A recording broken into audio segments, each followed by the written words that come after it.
Po sa sinabi ni Yusek Bravo, nakakalungkot po na ganun po yung sinabi ni President. Because basing po dun sa sinabi niya nung during his inauguration, sabi po niya is there will be changes starting tomorrow. And for him to veto yung para sa amin na 2 billion sana, nakakalungkot po sa amin yun. And we are thankful to be invited for the end time in your committee, Senator Bong. We are forever grateful that you value our insights, not only on your role as a lawmaker, but as a true representative of the Filipino people. We must also express our gratitude to the Department of Health as the HEA Grievance Board is already convened currently in Baguio City right now. Hopefully, the Ministry of Health of the Bangsamoro will come up with their own representatives to attend on the succeeding meetings. Lately, a lot of issues have surfaced, especially national issues. As much possible, ayaw po sana naming magkomento sa mga ito. Ngunit ito ay may mga direktang epekto sa aming mga healthcare workers. At nangyari na nga po yung kinakatakutan po namin na hindi nga po pinondohan yung HEA po namin remaining of it na 6.7 billion.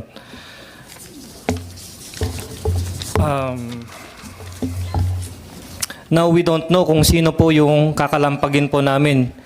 Gawa nga na po yung budget, hindi kagaya po last year na nasaan program funds po yung HEA po namin. Ngayon as in zero. Nakakalungkot lang na gaya nga na laging bukang bibig ni Senator Bong. Pinagpawisan na namin yon. Dapat lang po na makuha namin. Nakakainggit nga po na yung ibang proyekto, gaya nga po ng AKAP, MAIP, AIX, TUPAD at kung ano-ano pa. That amounts to a total of 132 billion.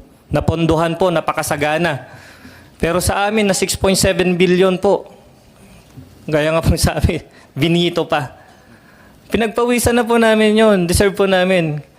There are surfacing videos po sa social media na sabi nga po, ang TUPAD is a mockery doon sa mga sacrifices namin during the pandemic. Nakakalungkot lang na sa pagwalis-walis lang, pagpo-post na may dalang walis sa social media, ipopost, makakakuha na po sila ng pondong yon. Samantalang sa amin, wala na, hinahabol pa po namin yung mga services na pinagsilbihan pa po namin 3 years ago pa. Now we are at loss. Kanino po kami babaling? Pero tututukan pa rin po namin ito para doon sa mga kasama po namin hindi pa po nakakuha ng kanilang HEA. We appreciate everything that you have done for us, Senator Bong. Your work here in the Senate this past 6 years have proven invaluable to all Filipinos, especially the marginalized. Your brainchild, the Malasakit Center, is a truly remarkable legislation that Filipinos are now reaping its benefits.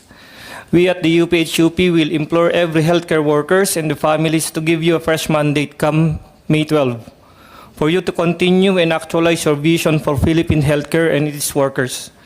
Here's hoping that mapagtunan din po ninyo ng pansin ang hazard pay naming mga healthcare workers, lalong-lalo na sa private hospitals, as well as the proposed Magna Carta for private hospital workers. Maraming salamat po, Senator. Asahan niyo po, ipaglalaban ko po ang ating mga health workers. Lalong-lalo na po yung mga maliliit na mga kababayan natin, yung mga mahirap. Yun naman po ang isinusulong ko, yung mga programang makakatulong sa mga kababayan natin. More serbisyo po ako. Ilapit natin ang serbisyo ng gobyerno sa ating mga kababayang Pilipino. Huwag ko kayo mawala ng pag-asa gaya ng nakarang taon. You have the avenue. Andito po ang committee ito para sa inyong mga hinaing at patuloy. Kaisa niyo po ako, kasama niyo po ako dyan. Kaya sabi ko nga, nakakalungkot. I agree with you. Exactly. Mas importante po itong HEA ninyo, Health Emergency Allowances. Pinagpaguran nyo ito. Talagang nagtrabaho kayo dito. Hindi, tama ka, hindi kunwaring nagwawalis-walis lang para makatanggap ng sweldo. Talagang pinaghirapan ninyo. Pinagpawisan, pinaghirapan. Ang iba sa inyo namatay. Ang iba nagkasakit. Kaya nga nung panahon ng pandemya, Talagang masama ang loob ko. Nagsalita ako dito sa Senado. Yung mga death benefits, it took the agencies 2 months para ibigay sa kanila. Nagluluksa yung pamilya, tapos ang haba ng proseso para makaklaim lang. Dapat nga, ihatid nga yung cheque sa bahay ninyo. Dahil nagluluksa yung pamilya. Hero kayo ng pandemya. Paglalaban ko po kayo. Speaking of, sabi nyo nga, tungkol dito sa tupad, yun nga gusto rin natin. In fact, I filed institutionalizing tupad para maayos talaga yung totoong trabaho, yung mga displaced workers talaga. Kung talagang nagtatrabaho at totoong nagtatrabaho, yung walang-wala talaga, may sa batas ito na pagtrabahuan talaga nila para makinabang talaga yung pinakamahirap nating kababayan na walang-wala. Importante rito, laman ng tiyan May makain po yung Pilipino. Importante rito, pagkain, trabaho. Anyway, I am one with you. Nandyan, kasama niyo po ako dyan. Ako po'y nagdadalamhati tuwing may mga gano'n na hindi nababayaran.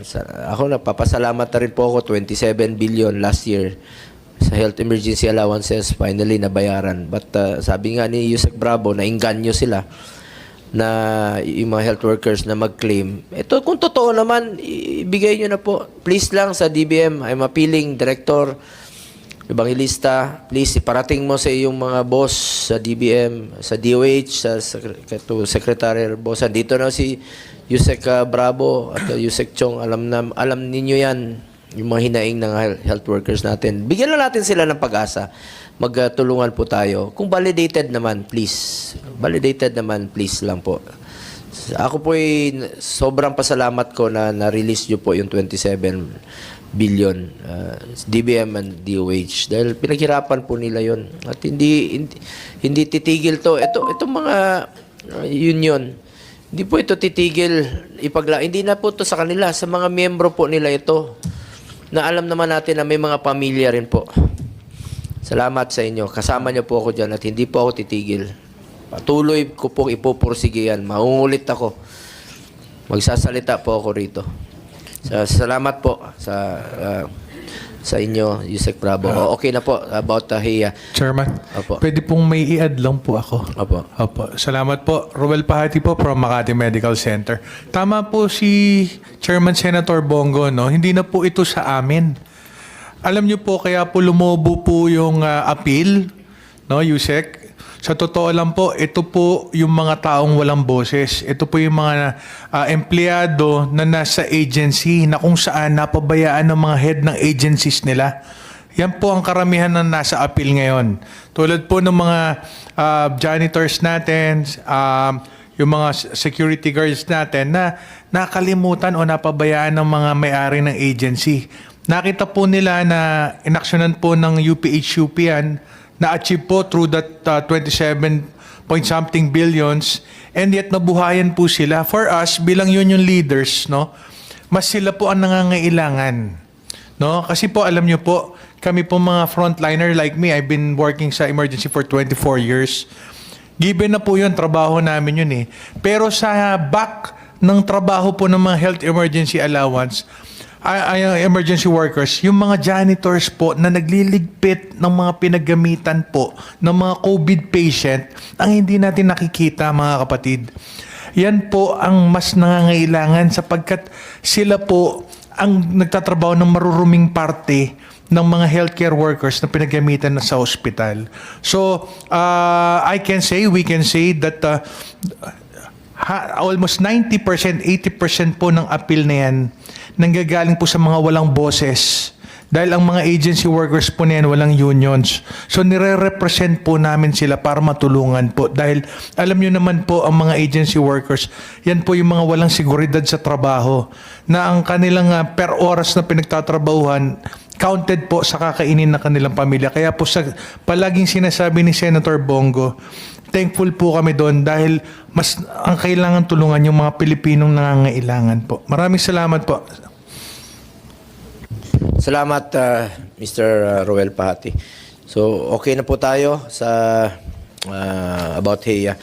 Balikan lang natin itong sa para makaalis na rin po, may mga flights eh. And then yung ating DSWD, may flight rin po yata kayo para maunahin ko na lang po kayo. Buti pa kayo, pasyal kayo ng pasyal.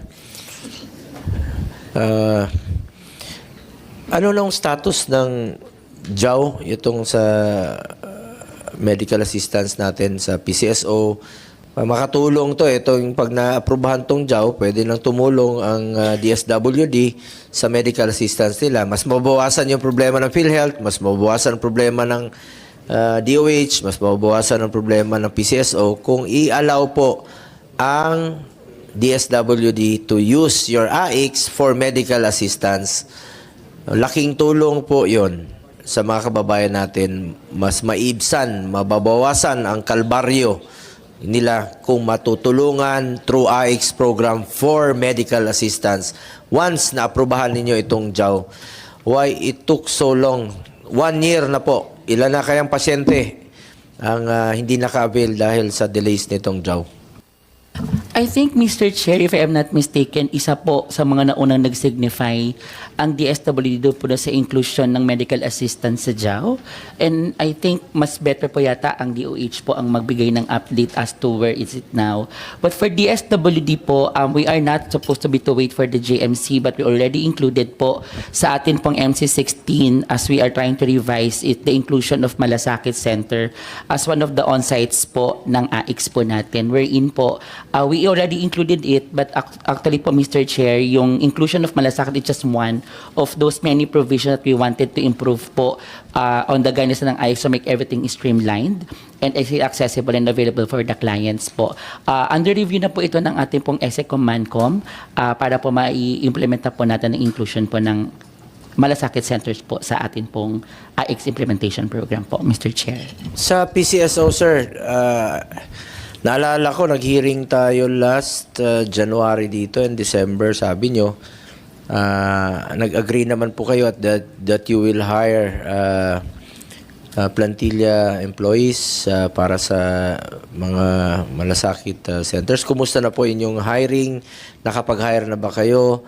Agree naman po kayo nung nag-usap tayo rito na sasangayon po kayo doon sa mga pag-hire at para meron pong mga personnel sa mga malasakit centers mula sa PCSO at para makatulong rin po. At sabi nyo, continuous ang inyong assistance, no?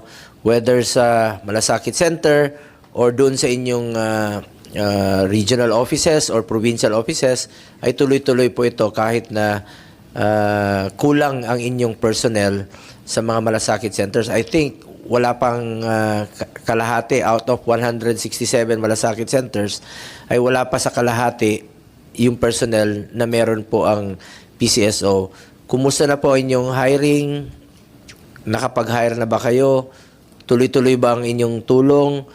Kung hindi pa kayo nakapag-hire, nananawagan, pwede tayong manawagan. This is live sa television, sa mga walang trabaho. Pumila po kayo sa PCSO, mag-apply po kayo once qualified for plantilla.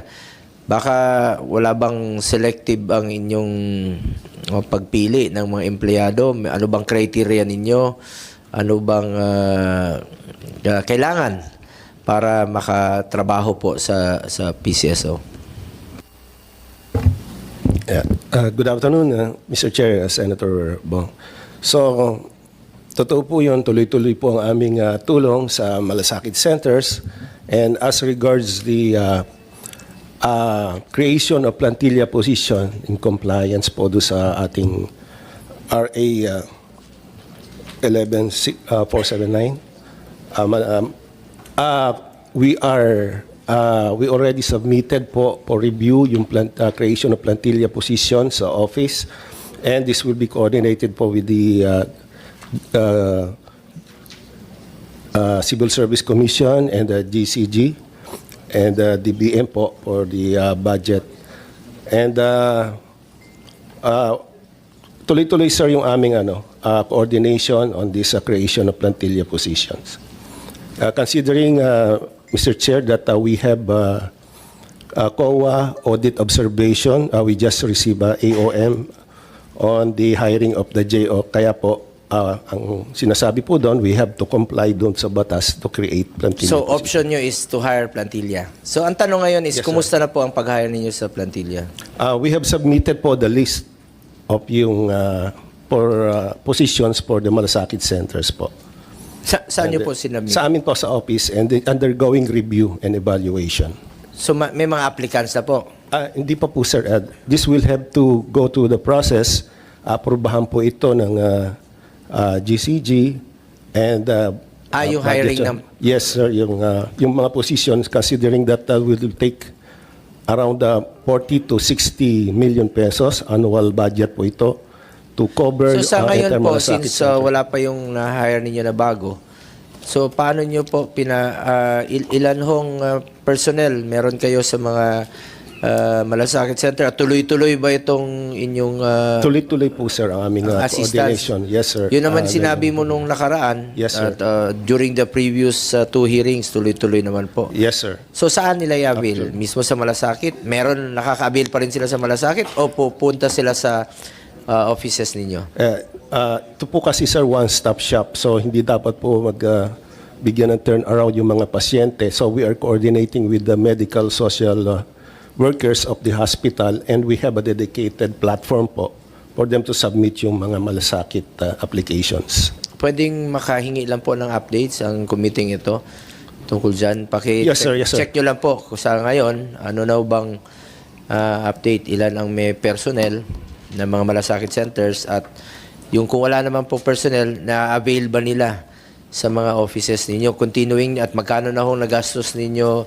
Ngayon kasi nababalitaan ko lang sa television yung pagpapapanalo ninyo sa mga loto. So hindi ko po na, mas importante po siguro na malaman ng mga kababayan nating mahirap, yung lamang nakaka-avail sa inyong financial assistance at nakaka-avail ba sila. Kaya nga charity, pangalan, charity, ibig sabihin mas tulong nyo po sa mga mahirap. Tulong po. Nakakalat na yung opisina ng...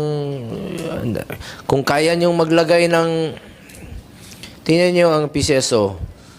Hindi ko maintindihan. Ang dami ninyong opisina nakakalat sa buong Pilipinas. Ang daming betting station. Hanap yung PCSO. Mas marami ang inyong betting station sa buong Pilipinas. Nakakalat. Lahat ng kanto may tayaan ng PCSO. Pero posible namang magkulang naman ang inyong personnel, hiring ng personnel. Ang dami sigurong gusto magtrabaho dyan. Huwag nyo naman pahirapan mag-apply.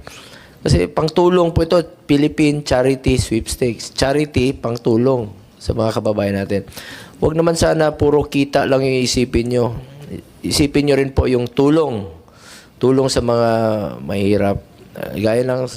Payo ko lang po sa inyo, Mr. Arnel Casas, at sa management at leadership ng PCSO, tandaan ninyo, isang beses lang tayo dadaan sa mundong ito. Kung ano pong tulong na pwede natin gawin sa ating kapwa, gawin nyo na po ngayon dahil hindi na tayo babalik sa mundong ito. Yan po, tandaan nyo parati yan. Tulungan nyo yung mga mahirap.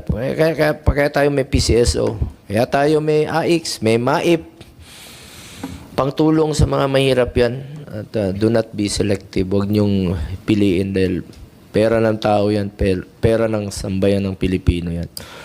So, yun lang po, Sir Arnel Casas. Hingilan tayo ng report. Please, tulungan po natin. Huwag niyong pabayaan yung mga pasyente po. Please. And you are under oath here sa ating committee. Yes, Mr. Chair.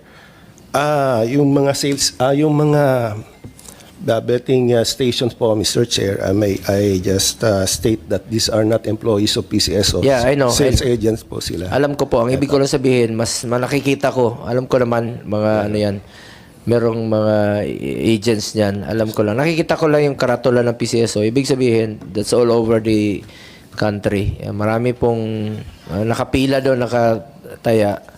So, ibig sabihin, kung nakaka-approve kayo ng mga betting stations all over the country, sana naman bilisan nyo rin po ang pag-approve ng plantilla ninyo dahil tulong po ito sa mga kababayan nating mahirap. It is your mandate. Hindi po mandato ng PCSO na kumita. Ang mandato ninyo ay tumulong sa mga mahirap nating kababayan. Yes, Mr. Chair, that's correct po. We'll do that po, Mr. Chair. Salamat po, Sir Rampa. Ano lang po, naka 2023 pa po ito. Today we are 2025. Para mapakinabangan naman po ng mga kababayan nating mahirap. At usapan naman natin yan, monthly tayong mag-hearing dito. Sabi ko, okay lang ako. Basta unahin ko yung pagsiservisyo. Kahit campaign period ngayon, unahin ko ang pagsiservisyo sa Pilipino. Lalong-lalo sa mga mahirap. So, sa update lang po sa ating... May I add, Apo, Mr. Chair? go ahead. Just for the month of December and half of January, we have provided 102,201,000. Meron po kaming sudden influx po ng mga malasakit center applications. This year, we just learned that wala yatang budget yung mga partner agencies natin. So kami po hindi namin tinatanggihan. Actually, we have added additional 30 million po last end of the year just to accommodate to all pending malasakit application, Mr. Chair. Salamat po. Para naman po sa mga mahirap yan. How about sa